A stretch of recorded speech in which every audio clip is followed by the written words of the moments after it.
सेवकाचं विश्वासणाऱ्याकडे जाणं आशीर्वादाचं कारण देव बाप्पा.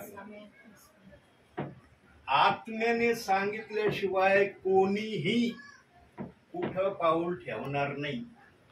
आत्मा जर त्या ठिकाणी जाईल तर सर्व काही होणं शक्य आहे. आत्मा नाही ना तर त्या ठिकाणी काही होणं शक्य नाही. आणि देवबाप या समयामध्ये ज्यांची नाव जीवनाच्या पुस्तकात आहेत त्यांच्यापर्यंतच आत्मा सेवकांना पाठवणार आहे.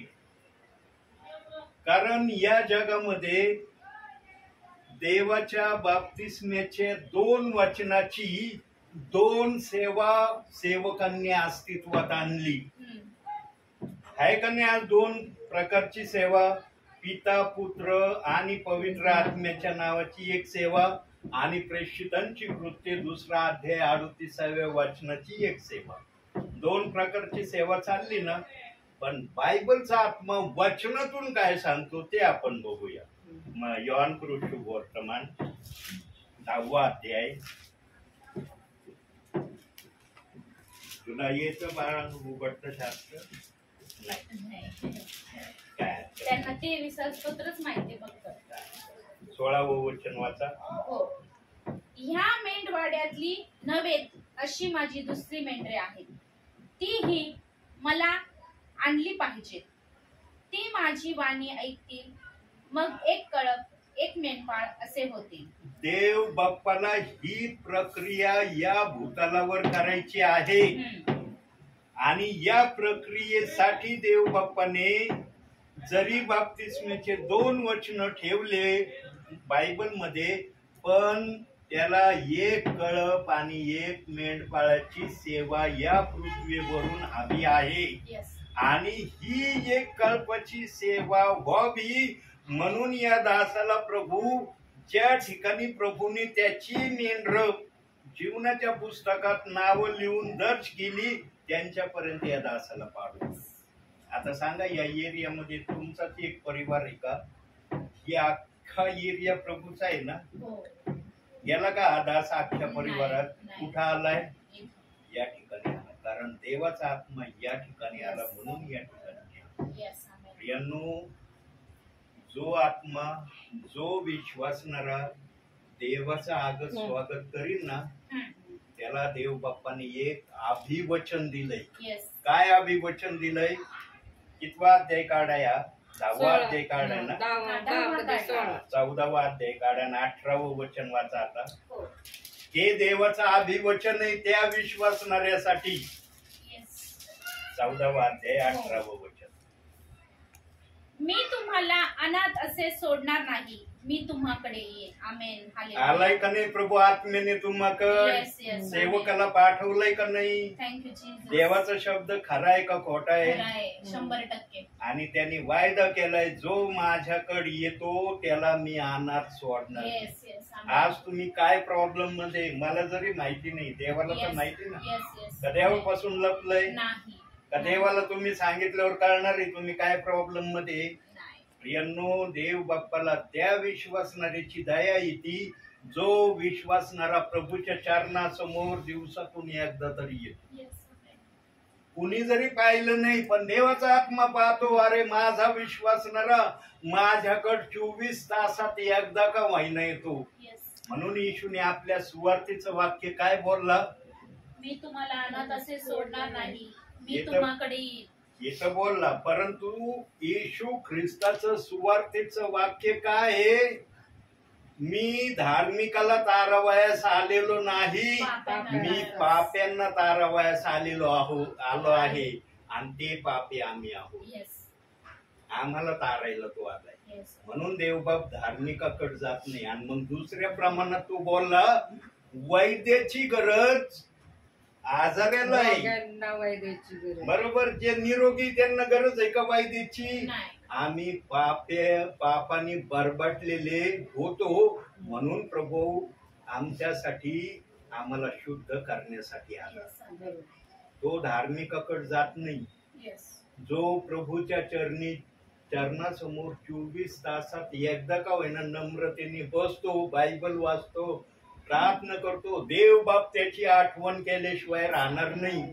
पण असं पण होत नाही बरं का की एकदा प्रार्थना केली, बायबल वाचलं की लगेच सेवकाचं आगमन होईल. देव बाप बघतो रोज डेली करणारे आहेत का नाही. प्रियांनो, ज्या ठिकाणी प्रभूचे पाऊल पडतात ना, ज्या पण ठिकाणात, तिथली परिस्थिती प्रभू स्वतः बदलतो. सेवक नाही बदलीत. परमेश्वर कॅन्सर बरा करणारा कोण आहे? परमेश्वर. पण आज असं झालंय, सेवक ना स्वतःच नाव लावतात, मी फार पॉवरफुल आहे. अरे तुझ्यामध्ये जो पॉवर आहे तो कुणाचा आहे? पवित्र पवित्र आत्म्याचा. आत्म्याचा ईश्वर. तुझ्या नावाचा आहे का येशू ख्रिस्ताचा प्रभू पॉवर आहे? प्रभू येशू. काही सेवकगण या गोष्टीचा त्यांना विसर पडायला लागला, म्हणून त्यांच्या सेवेमध्ये पण व्यत्ययाचे किरण सुरू झालेले आहेत. बरोबर. सेवकाने कधीच म्हणू नये मी पॉवरफुल आहे. बरोबर. मी म्हणणारा कोण आहे माहिती का? शैतान. हा. त्याच्यामध्ये मी पाना होता म्हणून प्रभूने त्याला काढून टाकलं. त्याने मी पाना नसताना दाखला, त्याने देवाला उंच केला असताना त्याला शैतान म्हणून आम्ही आज हाक नसती मारली. मी पाना देव बाप्पाला चलत नाही. नेहमी म्हणा आपण देवाची प्रजा आहे, आम्ही देवाची लेकरं आहोत. सेवकाने म्हणावं मी प्रभूच्या नावाने प्रभूचं वचन सांगणार आहे, प्रभूच्या नावाने चिन्ह चमत्कार करणार आहे. मी चमत्कार करतो असं कधीच म्हणू नये. तुमच्याजवळ कोणता पावर आहे काहीच मी मानण्याचा? जे काही होतं तुम्ही येशू ख्रिस्ताचं नाव नाही घेतलं तर काहीच होणार नाही. तुम्ही तुमच्या नावाने करा बरं, काय होतंय का? काहीच नाही. एक बाजराने असंच केलं, अरे हात ठेवला ना प्रेषितांनी, लगेच दुष्ट आत्मे पळवते, ही होते. मग तो म्हणला चला मी पण करतो. मग तो दुष्ट आत्मा एका व्यक्तीत होता आणि तिथं तो व्यक्ती गेला. तो दुष्ट आत्मा त्या व्यक्तीतून लगेच म्हणला मी पेत्राला ओळखतो, तुला नाही ओळखत. मी पावलाला ओळखतो, पण तू कोण आहे? Yes yes. तू आलास, तुझी काय ओळख आहे? मी त्यांना ओळखतो, पेत्राला ओळखतो, पावलाला ओळखतो, तू कोण आहे? आणि जेव्हा त्याला दुष्ट आत्मेने हा प्रश्न केला त्याला बोलताच आहे ना. येस. तो दुष्ट आत्मा निघाला, त्या व्यक्तीला इतकं मारलं, इतकं मारलं की त्याचे हाल बोरे झाले. स्वतःच्या नावाने कोणीच काही करू शकत नाही. प्रभू येशू ख्रिस्ताचं नाव जर तुम्ही घेतलं तर सर्व काही शक्य आहे. आज विश्वासणारे प्रियांनो, भावनाविषयी चर्च मध्ये सैतान सैतान सैतान सैतान इतका सैतानाचा गजर करते. मग प्रभू परमेश्वराकडे सैतान तक्रार करतो. काय तक्रार करतो? तुझे लोक तुझे आहेत, मी नाही म्हणेन माझे, पण तुझे लोक माझं नाव का घेतेत? मला का छेडीत येत? मी त्यांना छेडीत नाही, पण ते बळच मला छेडीत येत. मी त्यांना छेडायचा प्रयत्न करत नाही, पण ते चर्च मध्ये गेले की त्यांना वाटतं मी राजा झालो आणि काही माझ्या विरुद्ध बोलते. ते तुझ्या मंदिरात तुझ्या गौरवासाठी जातात, पण ते येतं सोडून सैतानाला मी पायाखाली ठेवतो आणि सैतानाला इथं ठेवतो. का तुझे विश्वासणारे असं म्हणतात? पवित्र आत्म्याने प्रेरणा दिली ना, जरूर बोला, पण भावनाविषयी तिथं बोलू नका. मग सैतान पण म्हणतो मंदिराच्या बाहेर निघ तू, आणि तुला दाखवतो सैतान काय. विश्वासणाऱ्यांनो, एक गोष्ट ध्यानात ठेवा, जो सैतान प्रभू परमेश्वराबरोबर युद्ध करू शकतो ना, त्याला हलक्यामध्ये घेऊ नका. आपण तर काहीच नाही त्याच्यात. तो एवढा हलका नाही जेवढा तुम्ही समजता. जो देवाशी युद्ध करू शकतो ना, त्याच्यात पण काहीतरी आहे हे ओळखा. पण जर पवित्र आत्मा तुम्हाला म्हणत असेल ना की त्याचं कोणतंच वास्तव्य तुझ्या अवतीभोवती नसेल आणि पवित्र आत्म्याने प्रेरणा दिली ना, जरूर तुम्ही बोला. पण पवित्र आत्मा जर अनुमती देत नाही, तुम्ही भावनाविषयी मी प्रभूचा आहे, सैतानाला मी मोजित नाही आणि सैतानाला मी काय समजत नाही, ही चुकीची धारणा आहे.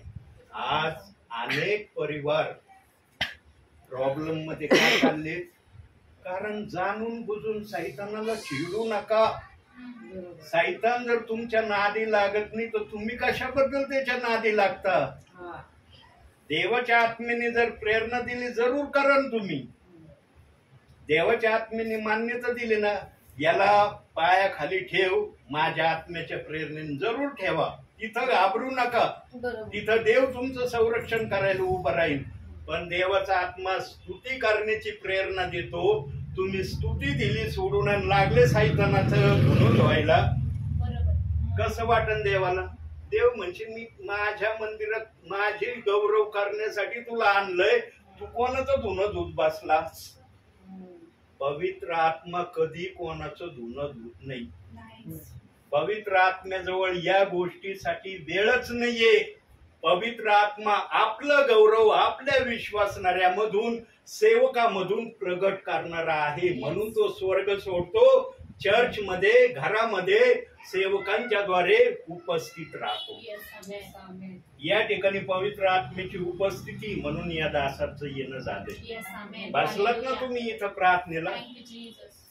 जर पवित्र आत्म्याची उपस्थिती नसती इथं प्रार्थना झाली असते का? नाही. ही आहे पवित्र आत्म्याची ओळख प्रियांनो. Yes, amen. सेवा जरूर करा. प्रभूंनी सांगितलंय, जा संपूर्ण सृष्टीला सुवार्तेची घोषणा करा, पण पवित्र आत्म्याच्या प्रेरणेने जाऊन सुवार्तेची घोषणा करा. बुद्धीच्या प्रेरणेने जाऊ नका. Yes, amen. बुद्धीच्या प्रेरणेने गेले ना, तुमच्या हाती पीक लागणार नाही. आत्म्याच्या प्रेरणेने गेले ना, निश्चित पीक तुमच्या हाती लागल. Yes, amen. प्रार्थने अगोदर फोन लावला होता ना, काय बोलले ते विश्वासणारे? हो. ऐकलं ना तुम्ही? हो. त्यांना मी म्हणलं होतं का की असं बोला नाही, म्हणून? नाही, नाही. स्वतःहून काय बोलले? याच ती पवित्र आत्म्याची घेतलं. सेवा. Yes, yes. आणि ज्यांचे ज्यांचे बाप्तिस्मे होतील ना, त्यांना देवबाप भूदंड आशीर्वाद Yes, देणार. amen. Hallelujah. ते कधीच म्हणणार नाही बाप्तिस्मा घेऊन माझा फार घाटा झाला, नुकसान झालं. कधीच हे उद्गार त्यांच्या मुखातून येणार नाही. कारण देवाच्या इच्छेने असलं ना, तिथं आशीर्वाद आहे. Yes, amen. आणि Hallelujah. तुमच्या परिवाराची परिस्थिती प्रभूंनी पाहिली. अरे आता या परिवाराचं खूप झालं. देव पण प्रत्येक परिवाराकडे एका दृष्टिकोनातून बघतो आणि तो दृष्टिकोन पूर्ण झाला ना, मग देव आपला प्रकार सुरू करतो. Yes, कोणता yes, प्रकार सुरू hallelujah. करतो? वचनातून दाखवतो. पहिले करंथीकरांचं पत्र 10वा अध्याय 13वं वचन.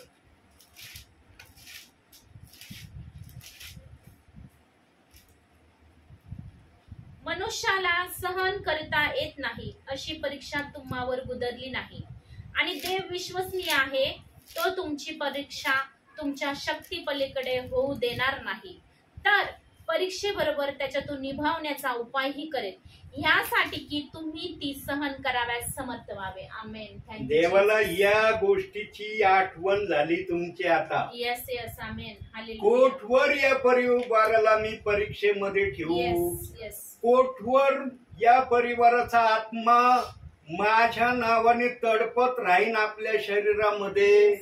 कोठवर त्या दुष्टाला आनंद होणाऱ्या प्रक्रिया एखाद्या परिवारात होऊ देईन मी? येस आमेन. एक हद्द ठेवली प्रभूंनी. सहन शक्तीच्या Yes. पलीकड देव बाप कोणाचीही परीक्षा घेत नाही. जेव्हा प्रभूला दिसतं ना, अरे सहन शक्तीच्या पलीकड आता हे जाणार आहे, त्यावेळेला प्रभूचा आत्मा कार्य करतो आणि सेवकाला सांगतो, बाळा मी त्या घरात जा. Yes hallelujah. सेवक मी तर माझी सेवा माझी नाही समजत, प्रभूची सेवा आहे. प्रभू तू सांग, मी जर केलं नाही माझी अक्कलपट्टी कर. आणि मी देवाशी करार केलाय. काय करार केला? प्रभू तू जर उंच होत असशील तर मला सेवाला पाठव. तू जर उंच होत नसशील मला कशाला पाठवतो? मी तर माझा वेळ खराबच करणार, पण तू तर पवित्र आहे ना, सर्व शक्तिमान आहे. तू आपला वेळ माझ्यासाठी का खर्च करायला उतरतो? तुला प्रियजन हवेत ना, तुझे मेंढर तुझ्या मेंढपाड्यात यावं ही तुझी इच्छा आहे ना, मग मेंढपाळाला तू आत्म्याच्या प्रेरणेने पाठव. मेंढपाळ बुद्धीच्या प्रेरणेने गेला नाही पाहिजे. प्रियांनो, आता त्या माऊली सखूल सभागृहामध्ये धुळ्यावरून असा एक सेवक आला होता. मानतो मी त्या सेवकाला, इतका पॉवरफुल सेवक आला होता आणि इतका पॉवरफुल त्यांनी मेसेज दिला. नगरला येरुशलेम म्हणतात ना, ते येरुशलेमला त्यांनी बदामासारखं फोडून दाखवलं की येरुशलेम आज काय आहे. बरोबर. आपण लय अभिमानाने म्हणतो महाराष्ट्राचं अहमदनगर येरुशलेम आहे, पण येरुशलेमची आज काय दुर्चर्चा झाली, काय येरुशलेम मध्ये चाललंय त्याच्याकडे कुणाचं लक्ष आहे. हे येरुशलेमचे प्रियजन काय करत आहेत, बहुसंख्य प्रियजन वाचनातून दाखवतो. मी माझ्या मनचने सांगत. काढा प्रेषितांची कृत्य 2रा अध्याय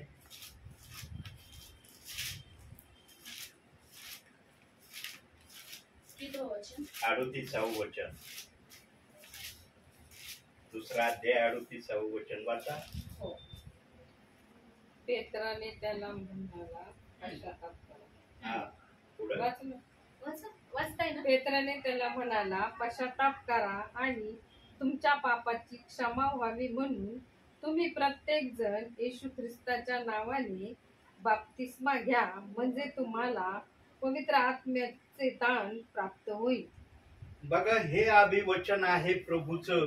आज ही अहमदनगर महाराष्ट्राची येरुशलेम आहे. या येरुशलेमला म्हणता येतंय का आज वचनाप्रमाणे की या वचनाचा विरोध एक विश्वासणारा एक परिवार करत नाही म्हणून? हाय कोणामध्ये हिंमत की या येरुशलेम मध्ये या वचनाची निंदा एकही विश्वासणारा एकही परिवार करत नाही? जी येरुशलेम आहे ना, येरुशलेम, ती येरुशलेम कधीच देवाच्या वचनाच्या विरोधात जात नाही. पण ही आजची जी येरुशलेम अहमदनगरची आहे, ही येरुशलेम या वचनाच्या विरोधात जाते का नाही याचा विचार करा तुम्ही. कितीतरी परिवार आहेत, कितीतरी विश्वासणारे आहेत. या नगर जिल्ह्याचीच बात करतो मी, नगर जिल्ह्याच्या बाहेरची नाही करत. बहुसंख्य ठिकाणी हा दास आपल्या बाईकवर गेला प्रभूच्या प्रेरणेने, पण अनेकांनी या दासाला कोणत्या प्रकारे दुखवलंय प्रभूंनी सगळं लिहून ठेवलंय माझ्या नावावर. मी तर नाही लिहून ठेवलं, कुठंच लिहून नाही ठेवलं, पण माझ्या देवाने, मी देवाच्या आत्म्याच्या प्रेरणेने ज्या ज्या ठिकाणी गेलो, ज्या ज्या भावाने, ज्या ज्या बहिणीने, ज्या ज्या माता पितांनी माझ्या विरुद्ध नाही तर प्रभू विरुद्ध जे पण शब्द काढले मुखातून, प्रभूंनी ते लिहून ठेवलेत माझ्या नावापुढे.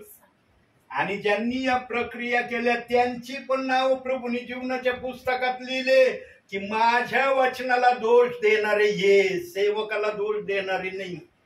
मी काय आज आहे उद्या नाही, मी धूळ माती राख आहे. आता दिसतोय काही क्षणात या जगाला सोडून जाणार आहे, माझी गॅरंटी का नाही? मी घेतलंय का प्रभू कोण लिहून? प्रभू तू येशील तोपर्यंत मी राहणारच जगामध्ये. मी जर प्रभूच्या आत्म्याने बोलतोय, पण मला आहे का ही गॅरंटी की प्रभू तू येशील तोपर्यंत मी जिवंतच राहणार आहे, मी मरणार नाही? येतंय मला म्हणता? नाही म्हणता येत. जोपर्यंत प्रभू चालवेल तोपर्यंत मी या जगात दिसणार. ज्या दिवशी प्रभूला वाटेल आता याला जगामध्ये नाही ठेवायचं, एक साधं पाडण्याचं निमित्त होईल, साधं गुचकी येण्याचं निमित्त होईल, किंवा आणखी काय निमित्त होईल, देवबाप मला घेऊन जाईल. न तर एखादा हार्ट अटॅकचा झटका येईल, काही होऊ शकतं या वल्ल्या मातीला. पण जोपर्यंत देवाची इच्छा आहे ना, तोपर्यंत कुणी मला काही करू शकत नाही. म्हणून एक शब्द बघूया आपण. इफिस्कराचं पत्र काढा, आता 5वा अध्याय काढा. शास्त्र जरा लवकर काढा, रेकॉर्डिंग चाललेली आहे. 10वं वचन वाचा. एकच वचन वाचायचं. कितवा अध्याय? 5वा अध्याय 10वं वचन. ओके. प्रभूला काय संतोषकारक आहे हे पारखून घेत जा. किती जण पारखून घेतात आज? किती जण पारखून घेतेत? 5 वाजले 10 आज तर प्रभूला जे संतोषकारक नाही ते विश्वासणारे करत आहेत. प्रेषित 2:38 वचनाच्या विरोधात बोलत आहे. सांगा प्रभूला ते संतोषकारक शब्द आहेत का विश्वासणाऱ्यांचे? नाही. आणि म्हणतात आम्ही स्वर्गात जाणार आहे, प्रभू येईल आम्हाला घेईल. कस काय घेईल? नाही घेणार. कस काय घेईल? तो पहिल्यांदा म्हणून माझ्या वचनाला दोष लावित होता का? अरे पेत्राच्या नावाने काय धुणं धुत बसलात तुम्ही? आज सगळे पेत्राच्या नावाने धुणं धुत बसलेत. आम्ही पेत्राला देव मानायचं का येशूला देव मानायचं? स्वर्गात आम्हाला पेत्र नेणार आहे का येशू नेणार आहे? हे त्यांचे प्रश्न आहेत प्रियांनो. हे प्रश्न देवाच्या आत्म्यापासून आलेले प्रश्न नाहीत. नाही. हे बुद्धीपासून तयार Yes. झालेले प्रश्न आहेत. आत्म्यापासून आलं असतं ना तर आत्मा कधीच पेत्राला दोष लावणार Yes. नाही.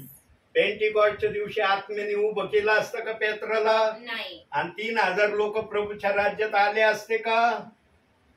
प्रियांनो, एवढी मोठी साक्ष या नगर म्हटलेल्या येरुशलेम समोर पेत्राची आहे. पण किती जण पेत्राची ही साक्ष किंवा हा संदेश आत्म्याने ग्रहण करतात आणि पेत्राने दाखवलेल्या वाटेवर चालण्यासाठी स्वतःला तयार करतात? आजच्या सेवकांना फक्त ओढ लागली जास्तीत जास्त सेवक कसे तयार होतील. प्रियांनो, भविष्यात अशी प्रक्रिया होणार आहे. विश्वासणारे कमी पण सेवकच जादा होणार आहेत. सेवकांनाच प्रश्न पडन की मला आता कोणत्या परिवारात सेवा सुरू करू. कारण इतकी भरभराटीने सेवकाची वाढ चाललेली आहे प्रियांनो, जितकी भरभराटीने विश्वासणाऱ्याची देवाच्या राज्यामध्ये वाढ नाही. ज्याला त्याला नुसतं सेवक बनवायचं आज तयारी. अरे तुम्ही सेवक जरूर तयार करा, पण तेवढे विश्वासणारे असले पाहिजे ना. भविष्यात असं न हो. आणि भविष्याचं चित्र दिसायला लागलंय. हे बघा, आत्मा घाबरत नाही कोणाला. बरोबर आहे. आत्मा खरं बोलल्याशिवाय राहत पण नाही. म्हणून देवाचं बोलणं काय आहे? सत्य तुम्हाला समजेल. सत्यच तुम्हाला बंधनमुक्त करेल. बरोबर. म्हणून खरं कधी लपत नाही. Yes. खरं कधी खोटं बोलत नाही. आणि खरं प्रगट झाल्याशिवाय राहत राहत नाही. नाही. बरोबर. आणि ते सांगण्यासाठी या दासाचा प्रभू Yes, उपयोग yes, करतो. amen. Thank you, Jesus.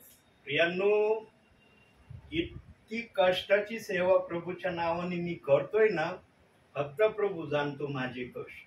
Yes.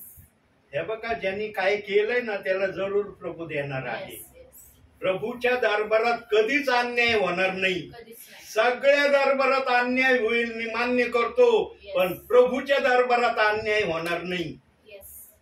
म्हणून स्तोत्रामध्ये सांगितलंय ना, जो रडत रडत बी घेऊन जातो तो हर्षाने कापणी करेल. पेरणी कर. पेंड्या घेऊन येईल. कापणी करेल. बरोबर. हर्ष. मी रडत रडत जातोय सेवेला, पण हर्षाने देव बाप Yes, yes. आपले लोक आपल्या राज्यात घेणार आहे. Yes, amen. आणि त्या लोकांमध्ये तुमचे नाव प्रभूने ऍड केलेत. म्हणून इथं देवाचा आत्मा आलाय. म्हणून हा दास पण इथं आलाय. Thank you, Jesus. Hallelujah. प्रियांनो, Das कसा येतो ना हे विश्वासणाऱ्याने समजून घेतलं पाहिजे. Yes. आणि आत्मा ते प्रगट करतो. Yes, amen. आत्मा कधीच कोणती गोष्ट आपल्या विश्वासणाऱ्यापासून लपवित नाही. Yes. प्रभूला काय संतोषकारक आहे हे पारखून घेत जा. Yes. आज ही अहमदनगर येरुशलेम म्हटलेली अहमदनगर, या येरुशलेमने प्रेषित 2:38 वचनाला पारखून घेतलंय का? हे देवाचं वचन आहे का अन्य कशाचं वचन आहे? देवाचं वचन आहे. डायरेक्ट म्हणतात खोटा संदेश काय? नरकात जाणारा आहे. त्याचा संदेश जो ऐकल तो पण नरकात जाणार आहे. देवाचा आत्मा देवाच्या सेवकाला नरकाची सुवार्ता सांगण्यासाठी पाठविल का? नाही नाही. दाखवा बायबल मध्ये एखादं वचन देवाच्या आत्म्याने असं वचन लिहिलंय की मी माझ्या विश्वासणाऱ्याला नरकाची सुवार्ता सांगण्यासाठी घरोघरी पाठवीन. दाखवा एखादा शब्द. नाही. जर हा शब्द लिहिलेला असला आजच ही सेवा मी स्टॉप करीन. जरी त्याने नाकारलं होतं पण नंतर पेत्राच्या सावलीने लोक बरे झाले. त्याचं परिवर्तन झालं. पेत्राचं इतकं मोठं गौरव पवित्र आत्म्याने केलं, त्याची सावली लोक अंगावर पाडून घेण्यासाठी कोटा रस्त्यावर आणायचे, खुर्च्यावर लोकांना बसवायचे, खाली बसवायचे की निदान पेत्राची सावली आमच्या अंगावर पडली तर आम्ही बरं होऊ. ज्याची सावली अंगावर पडल्याने बरं होत होतं त्याच्या शब्दाने किती कार्य होईल. Yes, yes. पेत्राला ना आजचे विश्वासणारे इतके हलक्यामध्ये घेत आहे ना, म्हणून स्वर्गाच्या दरवाज्यावर पेत्रालाच प्रभूने उभं केलंय. तो पाहिलं म्हणन माझी सुवार्ता मान्य केली पृथ्वीवर, नाही ना थांबा इथं, आत नका जाऊ, बाहेर थांबा, प्रभू येईन, प्रभू जे करीन, मी चौकीदार आहे, मला आत सोडायची परवानगी नाही. तो येईन ना न्यायाधीश, तो जर म्हणला ना सोडा, मी लगेच तुम्हाला सोडीन. Yes. कंपनीमध्ये असतो ना चौकीदार, गेटावर असतो का नसतो? असतो ना.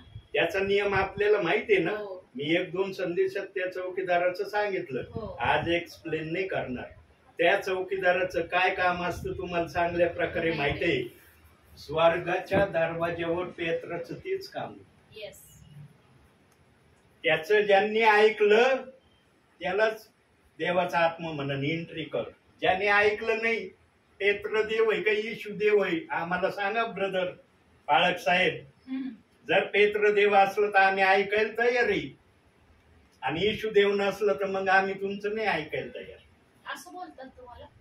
काय सांगावं सिस्टर, सेवेमध्ये काय काय शब्द ऐकलेत ना मी, देवाच्या आत्म्याला माहितीये, मी खोटं नाही बोलत. त्यांच्यातलं शैतान बोलतो ते नाही. जे सहन करतात ना सेवेमध्ये, देवाने मला एकच ऑर्डर दिलेली, समोरचा व्यक्ती आज्ञानी आहे, तू सुज्ञानी ना. तो जर सुज्ञानी असता कशाला बोलला असता असं. देवाचं वचन सांगा, माझ्या लोकांचा ज्ञानाच्या अभावी नाश होत आहे, सांगितलं ना देवानी. सांगितलं वचन. प्रियांनो, मी हार विश्वासणाऱ्याचं सहन केलं, हार विश्वासणाऱ्याचं. ज्या परिवाराने, ज्या विश्वासणाऱ्याने मला अतिशय तुच्छतेने लेखलं, तिथं देवाच्या आत्म्याने मला दाखवलं ना, बाळा त्या ठिकाणी जा, तिथं हा दास केलाय. तर जे बोलले ना त्यांना चाचरल्यासारखे झाले. अरे इतकं वाईटरित्या या दासाला बोललो तरी हा दास आमच्या घरी प्रार्थनेला आला. पण त्यावेळेला पवित्र आत्म्याने त्यांना कीप पॉइंट राहायला सांगितलं. त्यावेळेस मात्र ते काही नाही बोलले. म्हणे या ब्रदर काय आहे तुमचं ते आम्हाला सांगा. प्रियांनो, देव बाप्पाला कळतं विश्वासणारा कोणत्या भावनेने या सेवकाला काय बोलतोय.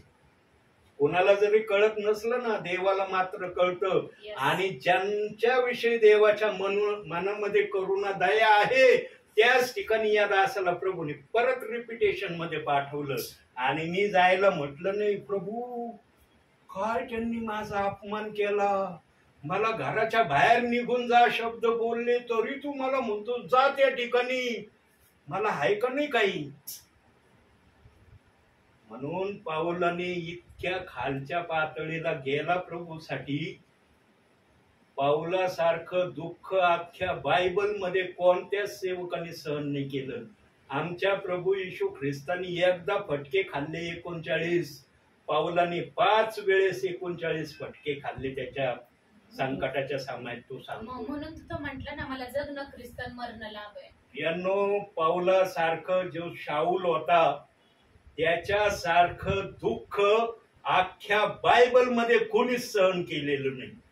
म्हणून देव बाप्पाने त्याला इतकं उंच केलं की या बायबल मध्ये पाऊलाच्या नावाचे 13 पत्र आहेत. 13 हे सगळे पत्र रोम करास पासून ते इब्री करापर्यंतचे पत्र मोजा 13 पत्र भरतात. हे पाऊलाच्या नावावर लिहिलेले पत्र आहेत. इतकं देव बाप्पाने पाऊलाला उंच केलं. आणि आज हर विश्वासणारा, हर सेवक, हर सेविका या पत्रातून पवित्र आत्म्याच्या प्रेरणेने संदेश विश्वासणाऱ्यांना सांगत आहे. प्रियांनो, देवाने व्यक्तीला चमकवलं पाहिजे. माणसाने कधीच माणसाला चमकवण्याचा प्रयत्न करू नये.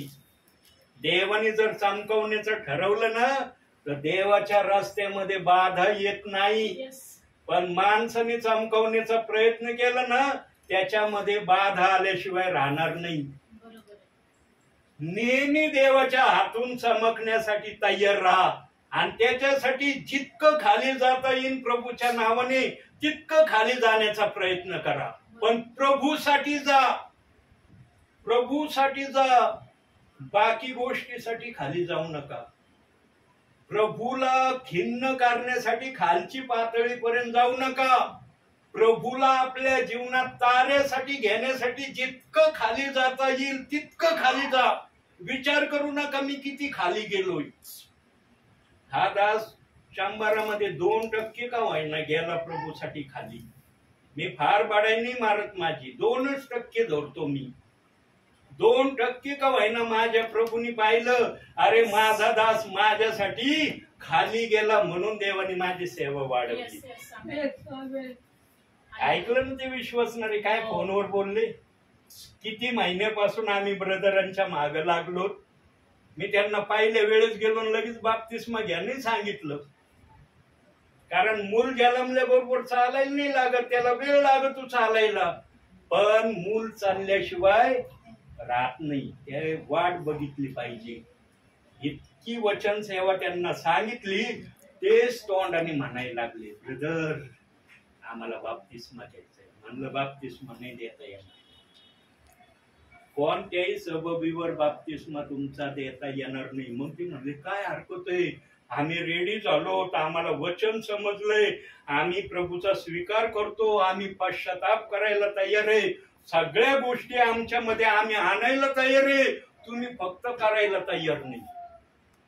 मग त्यांना दाखवलं. काय दाखवलं मी तुम्हाला दाखवतो. गंतीकाराचं पत्र त्यांना जर दाखवलं तर तुम्हाला पण दाखवतो. कितवा अध्याय? 5वा अध्याय 19 ते 21 वाचा. देहाची कर्मे तर उघड आहेत, तीही जार कर्म, अशुद्धपणा, कामतूरपणा, मूर्तीपूजा, चेटके, वैर, कलह, मत्सर, राग, तट, पुठी, पक्षभेद, हेवा, दारूबाजी, रंगीलपणा आणि अशा इतर काही गोष्टी. ह्याविषयी मी तुम्हाला पूर्वी जे सांगून ठेवले होते ते आता सांगून ठेवतो की अशी कर्मे करणाऱ्यांना देवाच्या राज्याचे वतन मिळणार नाही. त्यांना जेव्हा हे वचन फोडून सांगितलं ना बदामासारखं, तेव्हा मग ते शांत झाले आणि म्हणले, ब्रदर आमचे व्यसन आमच्या बाप्तिस्म्याला अडखळ नाहीत ना, आम्ही हे व्यसन सोडून द्यायला पण तयार आहोत. आणि ते ब्रदर काय बोलले ऐकलं ना तुम्ही सिस्टर? 99% माझं एक व्यसन जवळजवळ सुटलंय, फक्त 1%ची मला गॅरंटी नाही. म्हणून मी पूर्ण धाडसाने ब्रदरांना म्हणत नाही की हे व्यसन माझं सुटलंय म्हणून. प्रियांनो, विश्वासणाऱ्यामध्ये अशा भावना निर्माण झाल्या पाहिजे. आणि ज्याच्यात अशा भावना निर्माण होतील ना, ते विश्वासणारे ज्या दिवशी बाप्तिस्मा घ्यायला जातील त्या दिवशी देवाचा आत्मा त्यांच्यामध्ये उतरल्याशिवाय राहणार नाही. आता माझ्याविषयी मी सांगतो. 19 तारीख मार्च महिना 2007 19 मार्च 2007 दुपारच्या 1:30 वाजता माधवराव तडके, सोना डेठे या 2 दासांनी कापूरवाडीच्या तळ्यामध्ये या दासाचा बाप्तिस्मा केला. आणि त्या बाप्तिस्म्याला साक्षीदार फक्त एक देवाचा सेवक होता. एक म्हणजे आम्ही फक्त 4 जण त्या कापूरवाडीच्या तळ्यामध्ये 2007 19 तारखेला सोमवारी 1 वाजता धरात तिथं आम्ही होतो.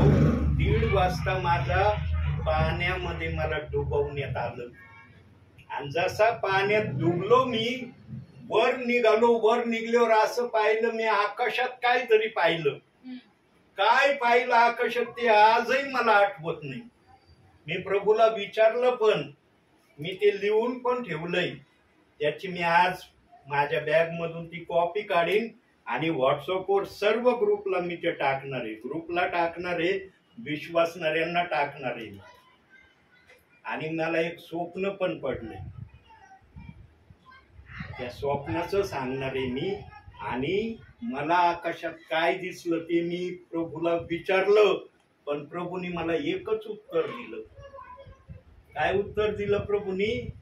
तुला जे काय दिसलं तेवढंच पुरे आहे, पुढचं विचारू नको. तुला जे पण दिसलं ना ते प्रमाण आहे की तुझ्यामध्ये पवित्र आत्म्याने प्रवेश केलेला आहे. प्रियांनो, देव जेवढं सांगतो ना तेवढं निमूटपणे ऐकून शांत राहण्यामध्ये आमची धन्यता आहे. जास्त पुढे जाण्यामध्ये काही मजा नसतं. देवाला जितकं दाखवायचं होतं प्रमाण त्या बाप्तिस्म्याचं देव बाप्पाने मला दाखवलं. आणि त्यानंतर प्रियांनो, डायरेक्ट दुसऱ्या दिवसापासून बायबल हातात घेऊन प्रेषित 2:38 वचनाची सुवार्ता सांगायला निघालो. पण विश्वासणाऱ्यांनी असे प्रश्न मला विचारले ना, मी गोंधळून आणि गडबडून जायचो. म्हणायचो काय यांच्या जवळ प्रश्न आहेत, पण माझ्याजवळ उत्तर नाही प्रभू.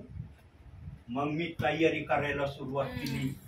हर प्रश्नाचं उत्तर मला जर नाही सापडलं तर मी सोना डेटेंना म्हणायचो, ब्रदर या गोष्टीचं उत्तर काय आहे? आणि त्या भल्या दासांनी मला पण त्या प्रश्नाचं उत्तर सांगितलं. प्रियांनो, हळूहळू मी तयारी करत राहिलो आणि 10 वर्षाच्या कालावधीमध्ये आज इतका परफेक्ट प्रेषित 2:38 वचनाचा सेवक झालोय. कोणी काही विचारलं ना, देवाचा आत्मा येतून ते उत्तर देऊन जातो. मला भलं माहित नसलं तरी देवाचा आत्मा सांगतो वचनातून, बाळा हे उघड ते उघड, आणि मी लगेच त्यांना सांगतो. आणि मग अशी सेवा सुरू झाली माझी. 100 पेक्षा नाही, 150 पेक्षा नाही, 150-200 पेक्षा अधिक ठिकाणी हा दास गाडीवर सेवेला जातो. किती दिवस आहेत महिन्याचे? महिन्याचे किती दिवस आहे? 30 या 31. 150-200 गावापर्यंत 31 दिवसामध्ये कोणत्या सेवकाला जाणं शक्य आहे का? नवीन महिना लागला ना, मला पहिली चिंता लागती, देव बाप्पा या महिन्यात कोणत्या विश्वासणाऱ्यापर्यंत तुझ्या या दासाचं जाणं होणार आहे. मला याची चिंता लागते. प्रियांनो, मी कशासाठी देवाची सेवा करतो ना, हे फक्त माझ्या प्रभूला माहिती. प्रभू मन आणि अंतःकरण ओळखणार आहे. मी फक्त प्रभूच्या राज्यात प्रभूचे लोक यावं हाच माझा उद्देश ठेवलाय. आणि या उद्देशाला देव बाप्पाने आजच्या समयामध्ये 100 नाही काही तर 60% तरी पूर्ण केलाय माझ्यासाठी. मी 100ची गॅरंटी नाही देत, पण 60ची गॅरंटी देऊ शकतो. इथपर्यंत माझ्याही देवाने मला सेवेमध्ये चालवलंय आणि मी चालत आहे. होतं का माहिती मी येणार आहे? होता आंटी माहिती मी येणार आहे? नव्हतं ना. एक दिवशी प्रभू येशू ख्रिस्ताला असंच पाहणार आहे, तुम्ही पण आणि मी पण. पण मी देवाला एक विनंती केलेली हात जोडून, कारण ती विनंती करणं पवित्र आत्म्याला योग्य वाटलं म्हणून मी ते बोललो. कारण पवित्र आत्मा बोल म्हणल्यावर मी नाही बोललो तर मग मी कुठला सेवक आहे? आम्ही देवाची इच्छा पूर्ण करावी म्हणून देवाने आम्हाला निवडलंय. म्हणून देव म्हणतो तुम्ही मला निवडले नाही तर मी तुम्हाला निवडले आहे, यासाठी की तुम्ही जाऊन फळ द्यावे, तुमचे फळ टिकावे, आणि तुम्ही जे काही माझ्या नामाने पित्याजवळ मागाल ते तुम्हाला मिळावे. देवाची योजना फार मोठी प्रियांनो, फक्त आम्ही ते ओळखलं पाहिजे. हो, राहिली रेकॉर्डिंग बाळा? होते ना. जिथं स्टॉप होईल ना मला लगेच सांगायचं. प्रियांनो, देवाच्या संकल्पामध्ये खरे उतरा. अजूनही तुमच्यासाठी वेळ गेलेली नाही. अजूनही देवाच्या संकल्पाप्रमाणे उतरण्याचा प्रयत्न केला ना, कागदासारखे चुटकीमध्ये तुमचे संकट देवबाप घालून देईल. तुम्हाला कळणार पण नाही की तुमचे संकट गायब कस काय झाले. पण तुम्ही जर आपल्या सामर्थ्याने म्हणतात ना आम्ही हे घालू, मग तुमची आजची परिस्थिती काय तुम्हाला दिसते, कळतंय ना तुम्हाला. आमच्या बहिणींनी 7 दिवसाचा उपवास धरला ना, ताईंनी सांगितलं ना की मी 7 दिवस उपवास धरणार आहे. का धरलाय? काहीतरी कारण आहे. कारणाशिवाय कोणीच उपवास धरत नाही प्रियांनो. प्रियांनो, मन आणि अंतःकरण ज्याचं निर्मळ होतं ना, त्यालाच अशा गोष्टी करण्याची पवित्र आत्मा प्रेरणा देतो. मी जरी संदेश सांगतोय ना प्रियांनो, मी उपासात नाही. मी खरं सांगतो, प्रभूला माहित आहे मी उपासात नाही आणि उपासही मी धरत नाही. अहो, ज्याचं मन निर्मळ झालंय, हृदयात येशू ख्रिस्त असलेल्याची खात्री, त्याला देव बाप जेव्हा सांगन तेव्हा तो उपास धरणार नाही.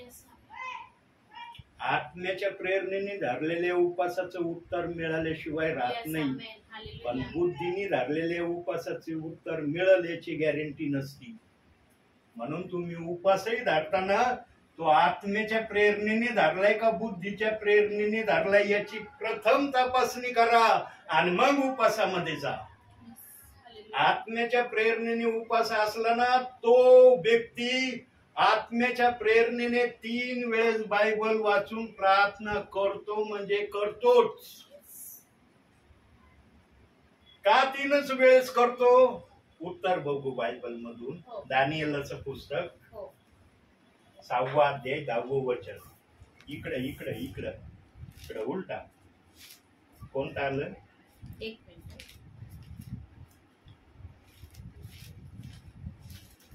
मला पुस्तकाचं नाव सांग. इर्मिया, एझेकिएल. एझेकिएल नंतर दानिएल. हो. 6वा अध्याय काढा. हो. 10वं वचन वाचा. हो. ह्या फरमानावर सही झाली आहे असे दानिएलाने ऐकले. तेव्हा तो आपल्या घरी गेला. त्याच्या खोलीतल्या खिडक्या यरुशलेमेच्या दिशेकडे असून उघड्या होत्या. त्याने आपल्या नित्यक्रमाप्रमाणे दिवसातून 3दा गुडघे टेकून प्रार्थना केली व आपल्या देवाचा धन्यवाद केला. आमेन. जो पण उपासात असेल त्याने दिवसातून 3 वेळेस प्रार्थना करणं ग्राह्य आहे. तर त्या उपासाला काही अर्थ आहे. जर तुम्ही उपास धरलाय, प्रार्थना बायबल वाचन करत नाही, तर देवाच्या नजरेमध्ये त्या उपासाला उपास नाही, जीव ताळणं देवबाप समजतो. जीव ताळू नका. तर उपास करायचा असेल तर दिवसातून 3 वेळेस बायबल वाचून प्रार्थना करा. आता तिथं लिहिलंय का दानिएल 2 घंटे प्रार्थना करत होता का 2 मिनिटं करत होता? पण इथं लिहिलंय की तो 3 वेळेस प्रार्थना करत होता. दिवसातून 3दा गुडघे टेकून. 2 मिनिटं करत होता का 2 घंटे करत होता आपल्याला माहित नाही, पण 3 वेळेस तो प्रार्थना करणारा होता. हे बायबल प्रमाणित करतो. पुराव्यानिशी असलं ना, त्याला ग्रहण करा. ते डायरेक्ट हृदयात जाऊ द्या आणि त्याप्रमाणे वागा. निश्चित आशीर्वाद तुमच्यापर्यंत येईल. पण काही जण उपास धरतात, शास्त्र वाचित नाही, प्रार्थना करत नाही. मी उपासामध्ये आहे. उपासाला सर्वात मोठा आधार याचा पाहिजे, प्रार्थनेचा आणि बायबल वाचनाचा. तर त्या उपासाला देव बाप आशीर्वादित करतो. जर तुम्ही याचा सपोर्ट उपासाला दिला नाही तर तुम्ही फक्त प्रभूच्या नावाने जीव ताळला. सांगा, तुम्हाला जीव ताळायचा का प्रभूच्या इच्छेप्रमाणे उपास धरायचा हे तुम्ही ठरवा. ताई, तुम्ही 7 दिवसाचा उपास धरण्याचं ठरवलंय. पहिला दिवस आहे ना तुमचा आजचा. आज जरी तुमच्याकडून झालं नसेल, पवित्र आत्म्याने आज बोध आणि इशारा दिलाय ना, याप्रमाणे करा. आणि जर केलं असेल तर देवाला धन्यवाद. केलं असेल तर धन्यवाद. जर केलं नसेल तर याप्रमाणे आपल्या उपासाला राहिलेल्या 6 दिवशी तुम्ही पूर्ण करण्याचा प्रयत्न करा. प्रियांनो, मन आणि अंतःकरण फक्त प्रभू तपासितो. तुम्ही उपास केला तरच ते संकट जाणार आहे असं नाही. पण देवाची जर मर्जी असली ना की तुम्ही करावं ते, तर जरूर करा. पण आत्म्यांनी असलं तर करा. तुम्ही जर म्हणले ना बुद्धीने करायचं, मग त्याची गॅरंटी मी देत नाही. कारण मी आत्म्याचं बोलण्यासाठी उभा आहे इथं, बुद्धीचं बोलण्यासाठी इथं उभा राहिलेलो नाही. म्हणून प्रियांनो, देवाला काय पसंत आहे ना याची तपासणी आपल्या जीवनामध्ये प्रत्येक क्षणाला करण्याचा प्रयत्न करा. जो कोणी या गोष्टीची तपासणी करण्यामध्ये स्वतःला इन्व्हॉल्व करीन ना, तो आशीर्वाद बिना कधीच राहणार नाही. सेवक आहे मी, सेवक आहे ना, सांगितलं ना तुम्हाला आल्याबरोबर. Yes, yes. सेवक असून रोज मी 5 वचन बायबलचे पाठ करायला सुरुवात केली. सेवक असून मी वचन पाठ करतोय आणि त्याचं हे साक्षीचं प्रमाण आहे. हो. एखाद्याला वाटेल की एलिएझर पगारे पण आता संदेश लागला तयार करायला. वरच लिहिले पाठ करा म्हणून आणि 5च वचन दिले. 5पेक्षा अधिक वचन नाही आणि हे वचन पाठ केलेत मी. माझ्या आत्म्याला या 5 वचनाचा खुराक मी दिलाय आणि या संपूर्ण वहीमध्ये 5-5 वचन लिहून पाठ करण्याचा माझा संकल्प ठेवलाय प्रभूवर. आता प्रभू या संकल्पामध्ये किती मला यशस्वी करतोय आणि किती अयशस्वी करतोय हे प्रभूच्या हातात. मी तर चांगला संकल्प प्रभू समोर ठेवलाय की प्रभू मला हे करू दे आणि देवाने मान्यता दिली म्हणून 5 वचन लिहिले आणि ते पाठही केली. आणि त्या 5 वचनातून एक वचन मी दाखवलं पण इफिसकरस पत्र 5 अध्याय 10 वचन. हो, दाखवा. आणखी एक वचन हे करा. हे वचन अतिशय महत्वाचं आहे. हे माझ्या याच्यात शेवटचं वचन आहे. हा. पाठ करण्यामध्ये शेवटचं वचन आहे पण तुमच्यासाठी ते फार आशीर्वादाचं आमेन, कारण. आमेन, आमेन. काढा स्तोत्र संहिता 37वा अध्याय शेवटचं वचन. हो. याला थोडक्यात एक्सप्लेन केलं की आपण प्रार्थनेत जाऊ. Okay, okay. काढला 37वा अध्याय हो. 27वं वचन वाचा. 37 का? 37वा अध्याय आणि 27वं वचन. हो. हा. वाईटापासून दूर राहा, बरे ते कर, म्हणजे तुझी वस्ती कायम राहील. आमेन. तुम्हाला जर वाटत असेल माझी वस्ती इथं पण राहावी Yes, आणि yes. माझं स्थान स्वर्गात पण राहावं तर देवाची आट आणि शर्त एकच आहे, वाईटापासून दूर राहा. आमेन. जे वाईट तुमच्या बुद्धीला कळतं त्याच्यापासून दूर पाळण्याचा प्रयत्न करा आणि जे चांगलं आहे त्याच्यापर्यंत जाण्यासाठी पवित्र आत्मा तुम्हाला आपोआप घेऊन जाईल. Yes, yes. आमेन. तुम्ही हालेलुया. फक्त वाईटापासून दूर पाळण्याची तयारी दाखवा, चांगल्याकडे देवाचा आत्मा आपोआप तुम्हाला घेऊन जाईल. Yes. मग तुमचं इथं पण राहणं आशीर्वादित होईल आणि वरती तो तुम्ही खात्रीने देवाच्या मंदिरात स्वतःला अनुभवता. आमेन. हालेलुया. तिथं म्हणताच येणार नाही माझं जाणं होतंय का नाही. आज अनेक विश्वासणारे किंतु परंतु मध्ये आहेत बरं का. सेवेमध्ये मी अनुभवलंय. काही जणांना म्हणलं ब्रदर सिस्टर तुमचं होईल का स्वर्गात जाणं.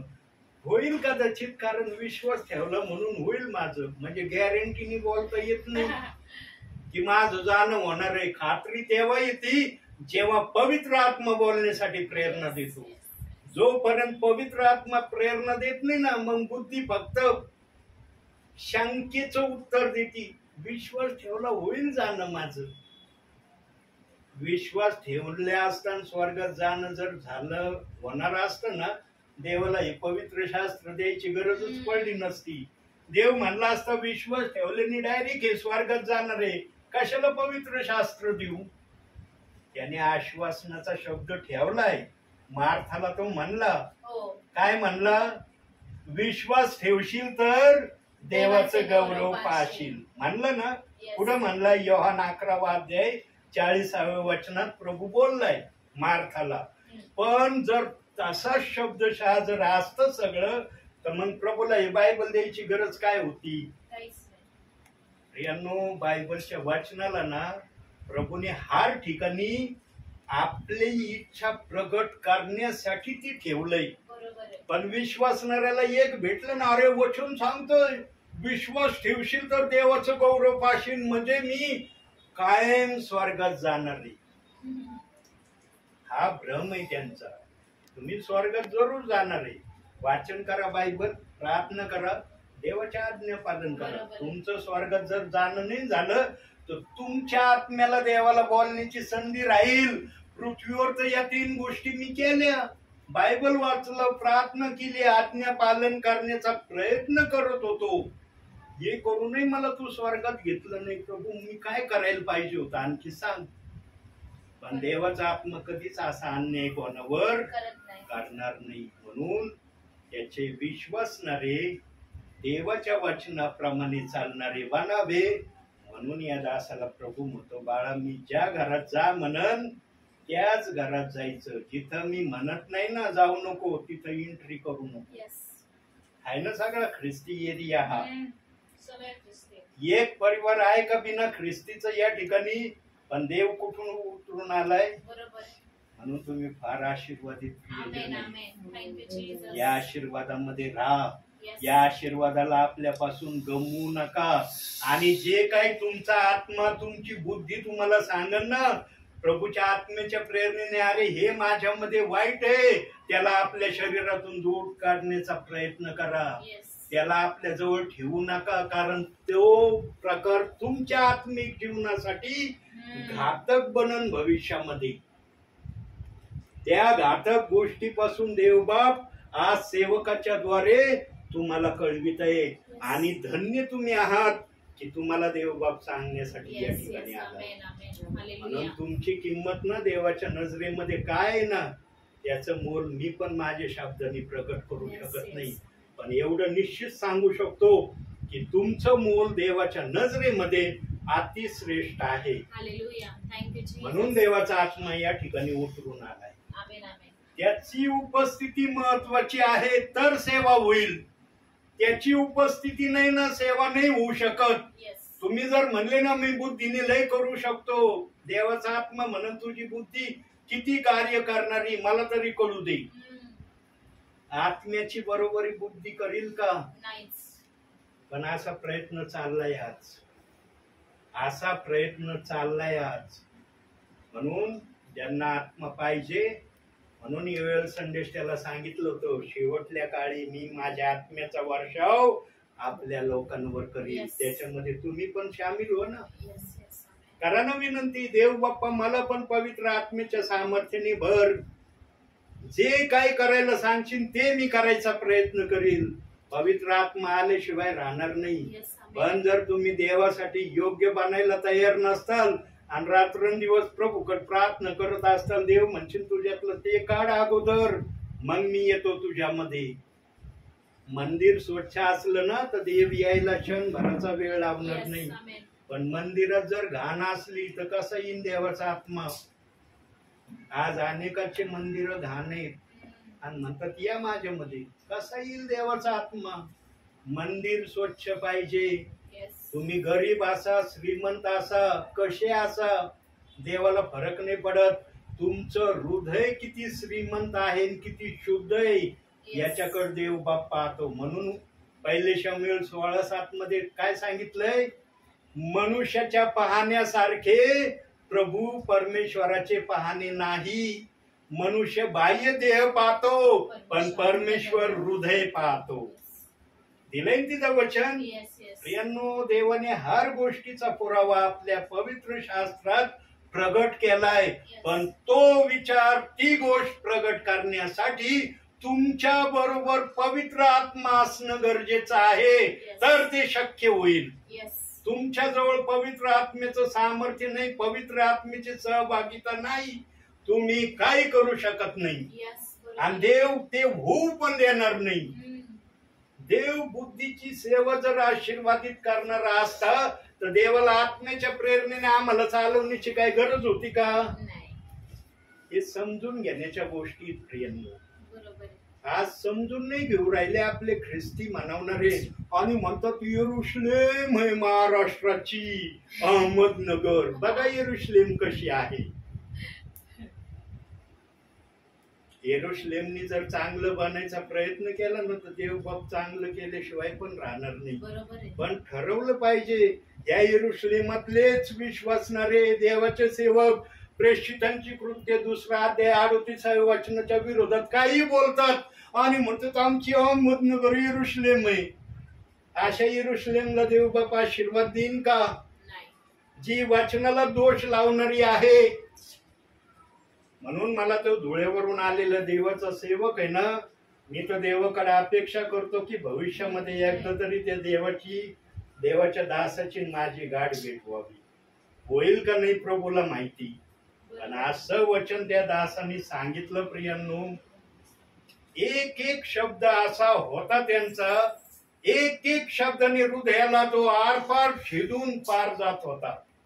असं वाटत होतं या दासाने 2 घंटे संदेश सांगावा, पण त्या दासाजवळ लिमिटेड वेळ होता आणि त्यांनी बोलले पण मला लिमिटेड वेळ देण्यात आलाय, एवढ्याच वेळापर्यंत मी बोलू शकतो, माझ्याजवळ बोलायला खूप आहे पण वेळ नाही माझ्याजवळ. पण असा संदेश सांगितला प्रियांनो, खरंच दास असावेत अशी. हजारांपेक्षा असे बोटावर 5 मोजणारे दास जरी असले ना तर काहीतरी होईल. मी तर या विचाराचा व्यक्ती, हजारो नको 5च असे दास पाहिजे, ते काहीतरी देवासाठी करतील. पण आज काय, ज्याला त्याला नुसतं मला सेवक तयार करायचे, सेवक तयार करायचे. अरे कशासाठी? देवाचं वचन सांगतं, नवशिका सेवक देव बाप्पाला पसंत नाहीये. सेवक मुरलेला असला पाहिजे वचनामध्ये. मुरलेल्या सेवकाला देव बाप्पांनी पसंत केलेला आहे आणि त्या सेवकाकडून देव बाप आपलं कार्य पुढे घेऊन जाणार आहे. वचन सगळे पुरावे दिलेत पण दिशाभूल झाल्यासारखं आमचे विश्वासणारे आज चाललेत. प्रिया, वचनाप्रमाणे आचरण करणारे आम्ही जेव्हा बनू ना तेव्हा आशीर्वादाची रेलचेल झाल्याशिवाय राहणार नाही. म्हणून आजच्या छोट्याशा संदेशातून देव बाप तुम्हाला आणि मला भरपूर आणि भरपूर आशीर्वाद देव. आमेन.